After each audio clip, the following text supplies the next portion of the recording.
उच्चतम न्यायालय द्वारा bar council of Maharashtra and Goa के खिलाफ एक अधिवक्ता के विरुद्ध फ्रिवलेस कंप्लेंट सुनने के आरोप में 50,000 रुपए का जुर्माना लगाया गया है। जी हाँ।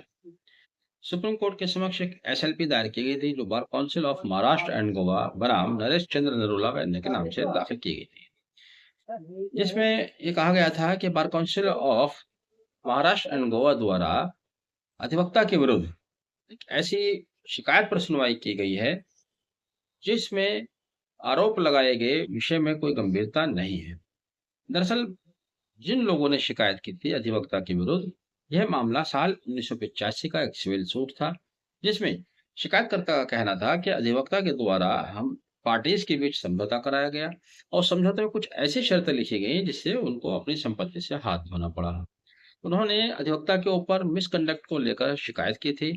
धारा 35 एडवोकेट एक्ट 1961 के तहत bar council of Maharashtra and Goa ने अधिवक्ता को तलब किया और उनके विरुद्ध सुनवाई शुरू की, जिससे शुद्ध होकर अधिवक्ता महोदय ने सुप्रीम कोर्ट के समक्ष ये एसएलपी दायर की।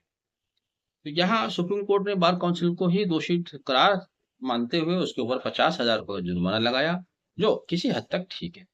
चूंकि अक्सर ये देखा गया है कि बार काउंसिल में जो सदस्य चुनकर जाते हैं, अधिवक्ता उनको अपने प्रतिनिधित्व के लिए चुनते हैं, उनकी आवाज बनने के लिए चुनते हैं, लेकिन बार काउंसिल में जाने के बाद चुने हुए सदस्य ही अधिवक्ताओं को ही छोटी-छोटी शिकायतों के ऊपर तलब कर लेते हैं और उनके खिलाफ डिसिप्लिनरी एक्शन लेने के लिए डिसिप्लिनरी कमेटी बैठ जाती है। तो ये वाकई में बार काउंसिल का शर्मनाक कृत्य है। अभी उत्तर प्रदेश की बात की जाए तो एक बार काउंसिल के पूर्व चेयरमैन वर्तमान में सदस्य मेरठ आए हुए थे हमारे यहाँ।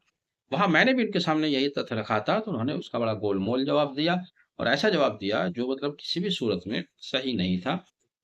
हालात ये हैं कि कोई भी व्यक्ति किसी भी अधिवक्ता के विरुद्ध मामूली से शिकायत कर दे तो बार काउंसिल में बैठे हुए लोग तुरंत उसको वहां तलब कर लेते हैं, जिसमें अधिवक्ता को जाने में समय का खर्च होता है, पैसे का खर्च होता है और उसका मानसिक शोषण भी होता है, भले ही उस शिकायत में बिल्कुल भी दम ना हो।